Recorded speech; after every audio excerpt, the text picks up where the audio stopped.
3000 € le kilo? Tu appelles tout de suite et tu dis oui. Fumer, c'est nul. Ça fait tousser. C'est toi qui fais la loi maintenant. Je fais pas la loi, moi, non. Moi, je suis dans la diplomatie, moi. C'était votre sœur. Merci la gueuse. Tu es un laidron mais tu es bien bonne. T'as pas vu ton pif, hein? Quand tu te mouches, t'as pas l'impression de serrer la main à pote? Écoutez, vous montrez l'homme que vous voulez sur les photos, et moi je dirais que je le reconnais, et comme ça c'est réglé. Et je ferai la même chose au tribunal s'il le faut. Ça va très mal. Sa femme l'a quitté en plus. C'est un homme brisé, le cœur, les reins, tout. Bien dormi? Comme un bébé. Et vous? Comme un homme. Nous vous octroyons 45 secondes d'avance. Sans blague! Et vous croyez que j'appelle pour commander une pizza? Is it okay with you? Vive le cinéma!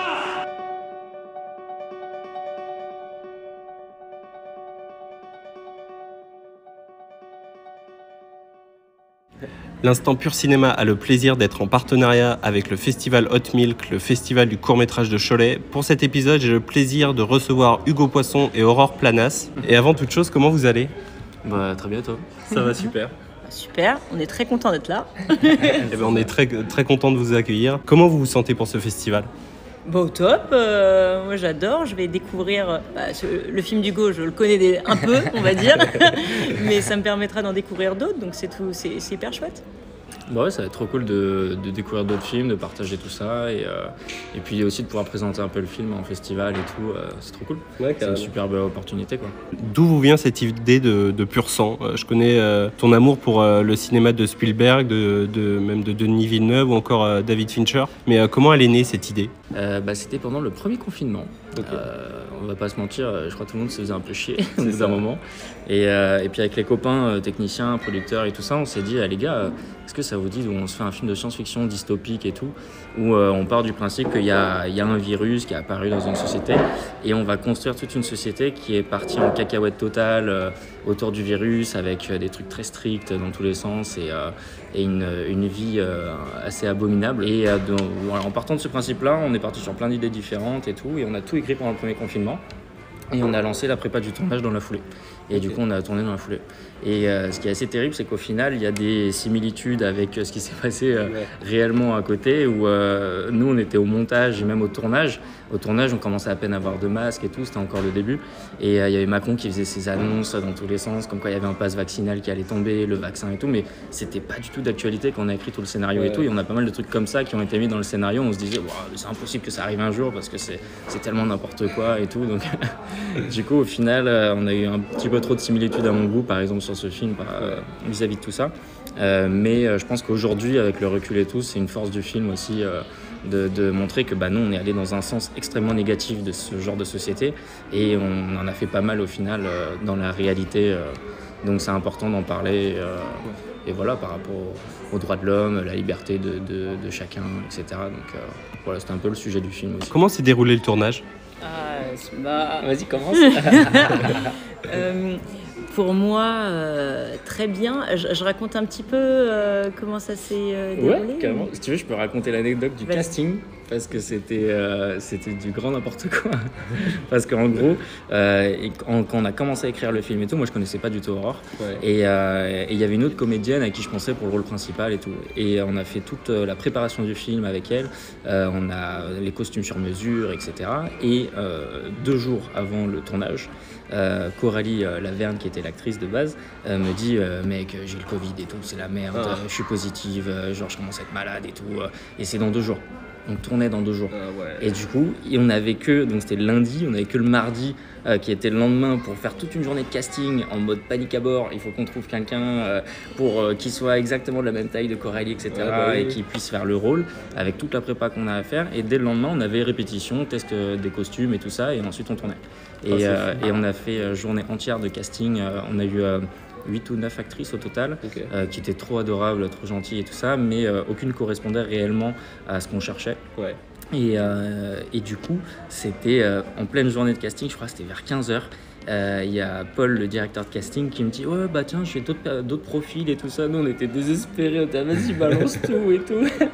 Et du coup il y a Aurore qui était la dernière. Nous on était en PLS total parce qu'on n'avait pas trouvé ce qu'on cherchait. Et il y a Aurore qui arrive avec son énergie solaire. Tu sais, il est 20h, on n'en peut plus, on est là, mais comment on va pas faire le film du coup? Et elle arrive et puis première prise, on se dit waouh, c'est trop stylé, trop bien.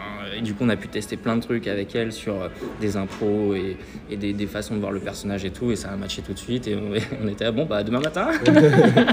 Et c'est parti comme ça, quoi. Donc c'était un stress de fou de perdre son actrice principale. Il y avait aussi le coach d'acteur qui a eu le Covid la veille, donc du coup j'avais pas le coach d'acting sur le plateau, donc c'était plein de choses où moi c'était mon premier court produit, tu vois, donc en termes de réalisation et tout, fallait un minimum gérer, du coup moi qui fais pas ça d'habitude.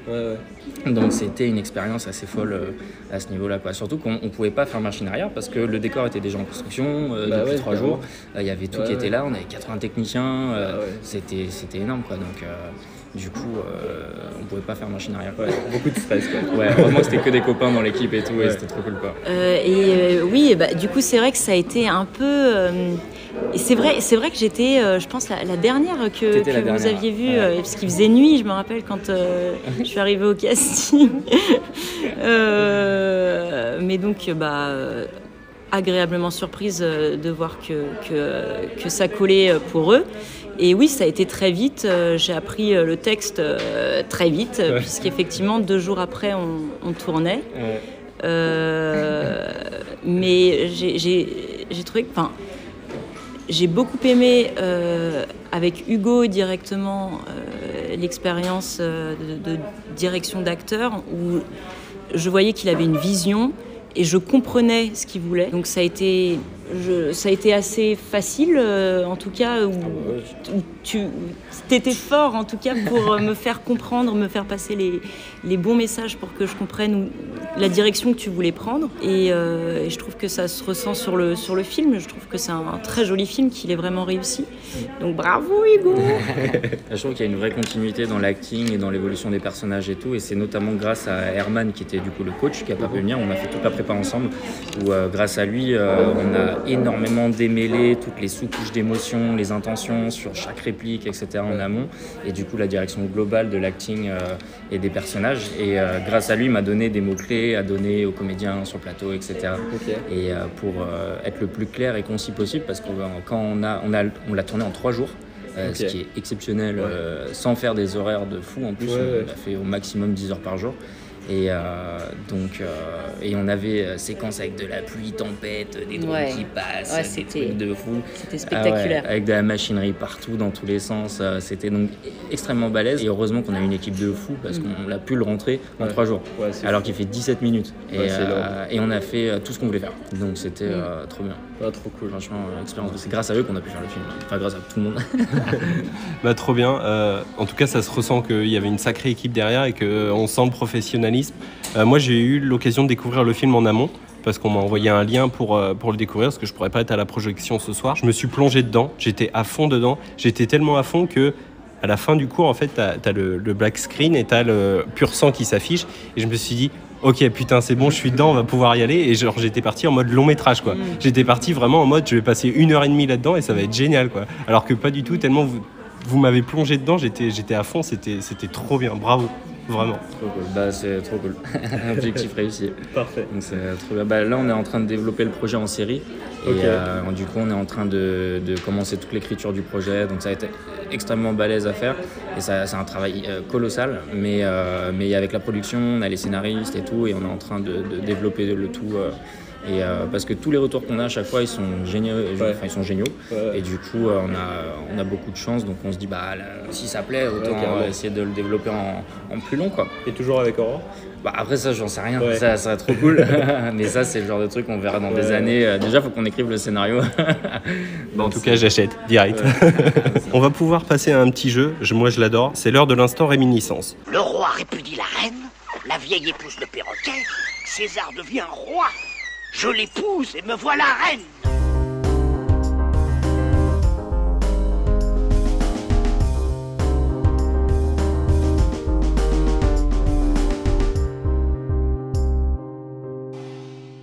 Alors je vais vous poser plein de petites questions et le but c'est de répondre ce qui vous passe à l'esprit tout de suite aujourd'hui. Si je vous reposais les mêmes questions demain, selon vos humeurs, vos envies, les réponses pourraient être totalement différentes. Est-ce que c'est bon pour vous ? Votre film préféré ? J'hésite entre 2, j'ai le droit d'en dire 2 très vite. Ok, alors je dirais Eternal Sunshine of the Spotless Mind et Big Fish. Ok, super. T'as vu le nouveau Michel Gondry ou pas? Non, je l'ai pas vu Non, encore. Pas encore. Il est trop bien. Et toi? Moi, il y en a beaucoup que j'adore, mais peut-être un de mes préférés, c'est Fight Club. Votre actrice préférée? Je pense, il y en a plein de différentes. Je suis très fan de Jennifer Lawrence, qui arrive à pousser des émotions dans l'extrême et tout, un peu dans le même profil que DiCaprio, je trouve. Et à chaque fois, je suis bluffé par les films qu'elle fait et tout. Moi, je suis team Kate Winslet. Ok, je valide aussi. Elle est géniale aussi. Ouais. Bah oui, il y en a beaucoup des géniales. Ouais, c'est toujours le souci, c'est jamais trop qui citer. Votre dernière larme au cinéma, c'était pour quel film? Ah, dernière larme. Je sais pas. En plus, je pleure tout le temps. Enfin, au cinéma, devant un film. T'en as un, toi, le temps que je réfléchisse? C'est un peu une réponse bâtarde parce que c'est pas vraiment un film, mais pour moi, c'est le jeu The Last of Us. Parce que c'est une claque cinématographique. Et la série est tellement en dessous du jeu. Mais j'ai jamais autant pleuré devant un jeu ni devant un film. C'est vraiment The Last of Us, c'est une folie totale, quoi. T'as fait le 2 ou pas? Ah, ouais. Je les ai fumés, les deux là, c'est incroyable. Et à chaque fois que je les refais, je repleure. Ouais, ils sont fous. C'est un truc de incroyable. Ah ouais, je suis d'accord. Ouais. Ok, je l'aime et vous risquez de vous moquer un peu parce que c'est un film pour enfants que j'étais allée voir avec mon neveu et c'est élémentaire. Ok, j'ai pas vu ça. Ok, le dernier Pixar. Oui, il y a une scène un peu torboyau à un moment. Ouais, voilà. La Pixar, ils sont très forts. Hein. Ouais. Votre dernier film vu au cinéma? C'est à une avant-première, Les Poissons Rouges, qui va sortir. Ouais. Je suis allé voir Reality. Ouais, ok. Ouais. T'en as pensé quoi? C'est super sympa, le message est très fort et tout, c'est un ovni par rapport au cinéma classique. Et c'était super intéressant. Et la perf d'acting est géniale. Ce qui est important, c'est le sujet dans le film. Vraiment, c'est tout ce qui s'est passé autour de cette affaire, etc. Mais le film est propre, marche très bien. Yes. Voilà. Je vais le voir lundi, moi, normalement. Si tout va bien, je vais le voir lundi, donc j'ai hâte. Si vous pouviez découvrir ou redécouvrir un film au cinéma, ce serait lequel? Fight Club. Fight Club. On ne bouge pas. Ouais, grave. En fait, j'allais dire, bateau, mais j'allais dire Titanic, mais je sais qu'il est repassé au cinéma et je ne l'ai pas vu parce que je trouvais les prix des billets un peu trop chers. Mais voilà. Tu peux dire Titanic. Je peux dire Titanic quand même. Allez, Titanic. Une dernière, votre plat préféré? Alors, le premier truc qui m'est venu, mais je pense que c'est vraiment réducteur, c'est un burger, mais je vais pas rester là-dessus. Je vais dire, mon plat préféré, ce serait des cannelloni. La raclette, mon pote, c'est la base. C'est la base. Le bon plat réconfortant. Ah, ouais. Les bonnes patates au fromage, là. Super. Hugo, tu as été directeur de la photo pour le nouveau long métrage de Quarks, Pandemonium, qui est présenté d'ailleurs actuellement dans plusieurs festivals. Une belle expérience? C'était incroyable. C'est vraiment... déjà, bosser avec ce réalisateur, c'était fou. Et puis, l'expérience de tournage était dingue parce qu'on est parti... c'est une petite anecdote assez drôle parce qu'on est parti à la montagne au mois d'avril pour tourner les 20 premières minutes du film sur en extérieur. Et heureusement qu'on tournait dans l'ordre de la continuité du film parce qu'on s'est tapé une tempête de neige, mais de malade. Il a fait moins 17. Il y avait tous les poids lourds qui redémarraient plus, le gasoil avait gelé, c'était du grand n'importe quoi. Et du coup, l'ouverture de film se fait sur un brouillard immense, c'est super joli et tout. Et d'un coup, il y a une tempête de neige. Et c'est fou en termes de narration et de dramaturgie ce que ça rajoute. Et c'était pas fait exprès de base. Mais du coup, on a réussi avec la mise en scène à intégrer ça dans le scénario et tout pour que ça soit totalement what the fuck. Et ça marche trop bien, quoi. Et là, il cartonne en festival, c'est fou. Et du coup, avec Alex, on prépare son prochain film là. Donc, trop bien.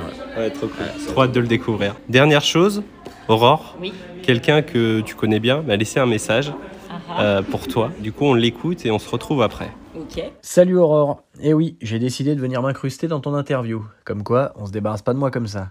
Alors plus sérieusement, je sais que tu es ici à Cholet aujourd'hui pour présenter le film Pur Sang d'Hugo Poisson.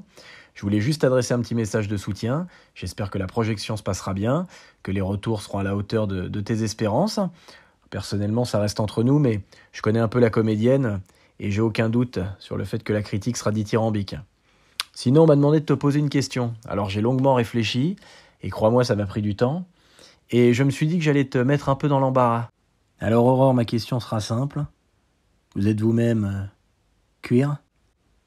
Bon courage maintenant pour les explications, et franchement, j'ai hâte d'entendre la réponse.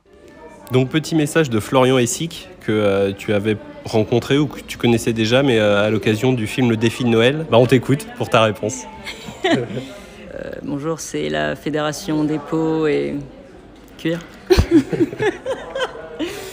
Bon, oui, alors ça, c'est avec Florian a quand même un sens de l'humour assez aiguisé, on va dire, et en ça, moi qui suis bon public, c'était rigolo. On était quand même deux bons acolytes même sur le tournage. En fait, j'ai découvert, j'ai vraiment rencontré Florian pendant le tournage du défi.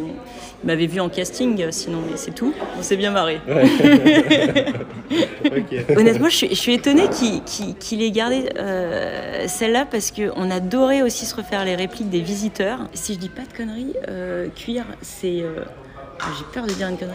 C'est pas Laurent Baffy, cuir, qui faisait un sketch là-dessus à la base. Non, mais parce qu'à la base, c'est tiré d'un sketch. Il faudrait redemander confirmation à Florian sur la source. Je voudrais pas dire de bêtises. Ok, super. En tout cas, merci infiniment de vous être prêté au jeu. Je vous souhaite un très bon festival, une bonne continuation et à bientôt. Merci beaucoup. Merci. À bientôt. C'est un plaisir.